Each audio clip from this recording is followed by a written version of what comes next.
நான் சின்ன பையனா பார்த்த காவேரி இப்போ வெறும் 40% மட்டும்தான் இருக்கிறாள். வெறும் 40%. தோராயமாக ஒரு 170 கிலோமீட்டரு நம்ம கடல் கரையிலேருந்து 170 கிலோமீட்ரு 4லேருந்து 5 மாதம் ஒரு சொட்டு தண்ணி இல்லை காவேரியில். அங்கெல்லாம் அந்த தஞ்சாவூர் அந்த பக்கம் இருக்கிறவங்க எல்லாமே முதல்ல விவசாயி மண் இப்படி எடுத்தால் மண்ணுன்னு சொல்ல மாட்டாங்க, தங்கம்னு சொல்லுவாங்க. இப்போ எங்கே தங்கம், மண் இல்லை. எதுக்குன்னா நாலு தடவை ஒரு இது எடுப்பாங்க விவசாயம் அந்த அளவுக்கு. இப்போது 4-5 மாதம் ஒரு சொட்டு தண்ணியே இல்லை காவேரியில்.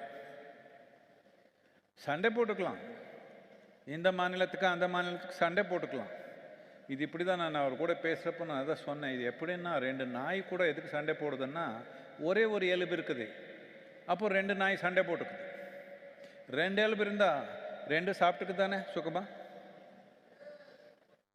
இப்போ இந்த மாதிரி பண்ணி வச்சுருக்குறோம். இங்கே வாழ்கிற மக்களுக்கு தேவையான தண்ணி இல்லை. எதுக்குன்னா அப்போவே அந்த வீடியோவில் எல்லாம் போட்டாங்க, 87% மரங்கள் எல்லாம் எடுத்தாச்சு 70 வருஷத்தில். இது நாம் நாகரிகம்னு நினச்சிக்கிறோம், இது முன்னேற்றம்னு நினச்சிக்கிறோம்.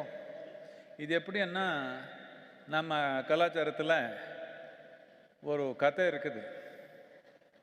ஒரு ஆள் ஒரு மரத்து இது மேலே ஒரு பிரான்ச் மேலே உட்காந்துக்கிறான், தப்பான இடத்துல உட்காந்துக்கிறான்.